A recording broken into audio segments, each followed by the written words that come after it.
What's good, guys? DJ Henry, King Anthony. So we're going to talk about the NFC East, predictions for that division.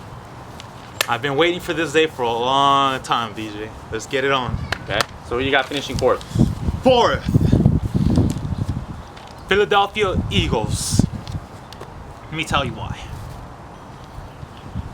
Okay, they changed their coach.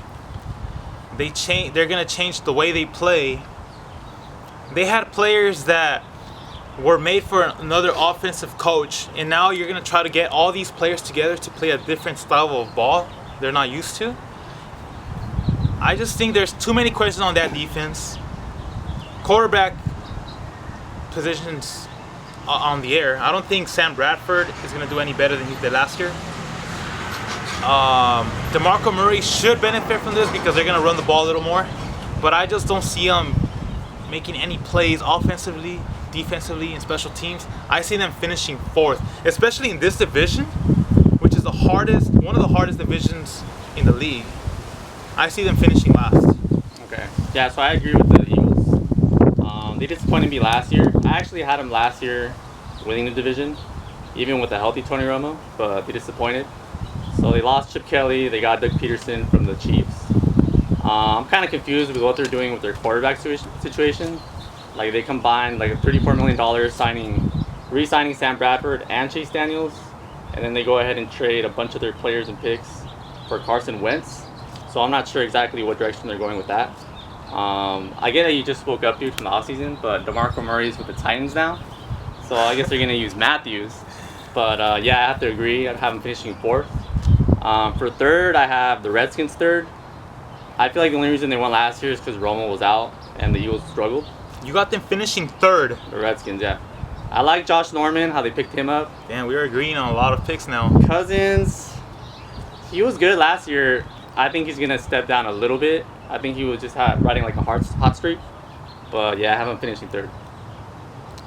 I agree with you. I got the Redskins finishing third.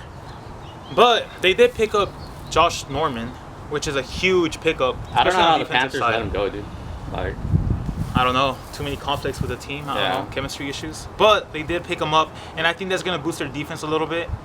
On offense, they still have Jackson. He's really good, but he gets injured too much. He hasn't played 16 games in a season his whole career.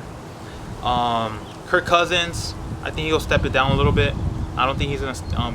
I think he already reached his ceiling. Yeah. I don't think he gets any better than that. But they still do have that tight end. But in this division, that's not going to be good enough. I see them finishing third. Second, you go first. Second, I got the Giants. They went 6-10 last year. I got them going 8-8 this year. I have them barely not making the playoffs as a wild card team. Basically, same team again. Eli Manning, Odell Beckham Jr. I like the rookie they got, Sterling Shepard. Feel like he's going to be good out of Oklahoma. But I don't feel like it's enough to overtake the number one team that I have. I agree with you. I got the New York Giants finishing second. But 8 wins? No, I think it's going to be a really close tie between them and the Cowboys. The reason is because Victor Cruz coming back. Dude, that guy never even played last year. Victor Cruz, though. Yeah. Paired up with come back last year. Beckham. That's a lethal combination right there. He's having calf problems. Eli Manning, he's Eli Manning. You could count on Eli Manning. And that defense improved a little bit, especially stopping the run because of their pickup with Damon Harrison. He's a really good nose tackle. He's going to help in the inside, stopping the run. And I just think their offense is going to make enough plays to win them games.